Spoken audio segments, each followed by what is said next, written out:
here. I know that you're used to it. I know that we think that not having a daddy is not a big deal, that it's just like, having a broken fingernail or something like that. But no, not having a father has a huge impact on kids. And those who had a father can see it as plain as day. But it reminds me when I was in college, there was this lady who was in my finance class, and she had no arms.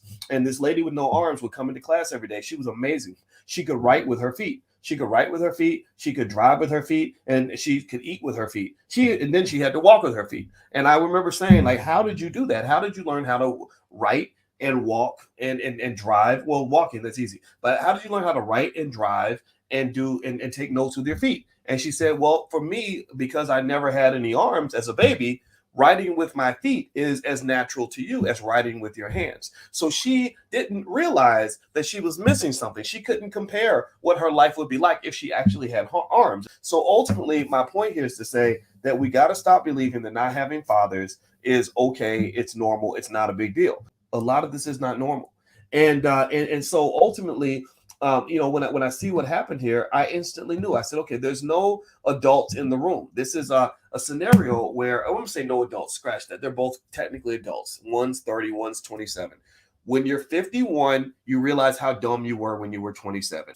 Two young people that were thrust in this world, right? Pay attention now. You're thrust into this world where suddenly you're given all this wealth, all this fame, all this so-called power. It's not complete power. It's really the white man's power, but he kind of gave you a little bit of it to make you feel like you actually have the power, but really you don't, especially if somebody signed you to a deal and they're writing your check. The person who writes the check has the power, not the person who gets the check. And so, but you're in this world and you have nobody guiding you who actually cares about you. The only people really guiding you are people that are trying to get something from you, people who care nothing about your future, people who care nothing about your culture, who care nothing about your community. So when I read Tory's background, I'm going to keep reading. So Tory, I'll just paraphrase. So Tory grows up with his father. They moved to Atlanta, Georgia. And when he's in Atlanta, he was sent to live with his cousin, Dahir, in Jamaica, Queens in 2006 when Tory was about 14, because of his behavior issues. So now Tory doesn't have his mother, and his father has sent him away to live with his cousin. And then he was forced to move to live with his grandmother in Toronto, but she refused to take care of him. So this kid, pay attention now, this is all connected, y'all. You need to understand how the dots connect. See, you got to understand, like, thugs are made in America. Thugs are manufactured in America just like you make a Ford motor truck.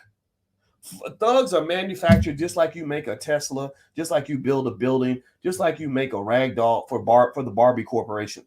Thugs are made in America. By a friend of mine named Speech, who was in a group called Arrested Development, did a great documentary that everybody should watch called The Nigga Factory.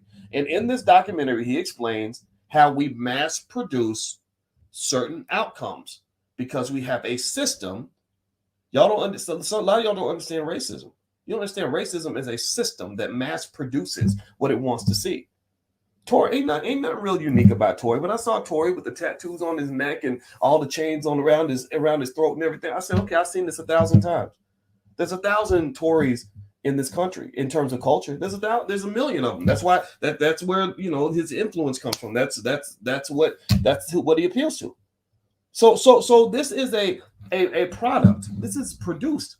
So in order to understand how the product works or how the outcome played out the way that it did, you got to go back and reverse engineer the manufacturing.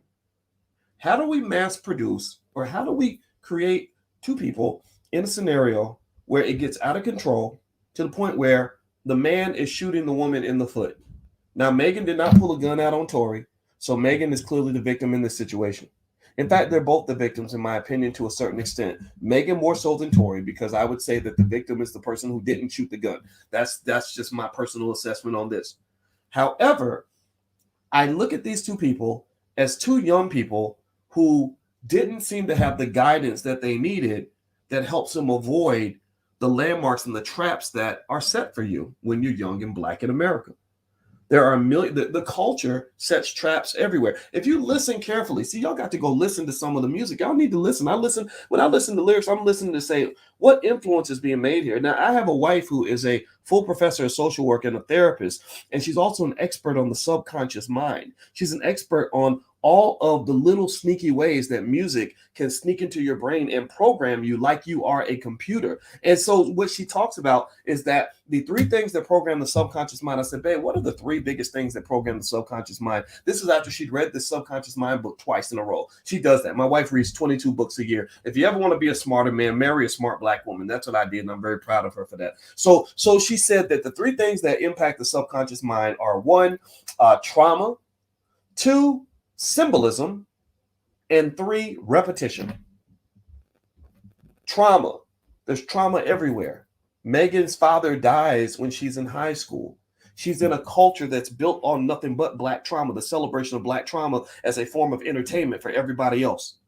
So she's traumatized everywhere. Dates a man that she loves who shoots her in the foot. It don't get more traumatic than that. Then you go over to Tory. Tory, his life built on trauma. Mama dies when he's young. Father puts him out. Cousin puts him out. Grandma puts him out. And then he's living in the house with three other dudes who are kicking his ass every day. And he's got to fight just to get food every day. He said that's what made me a man. Well, that's also what made you into a traumatized man. Again, thugs are made in America, just like Ford motor trucks.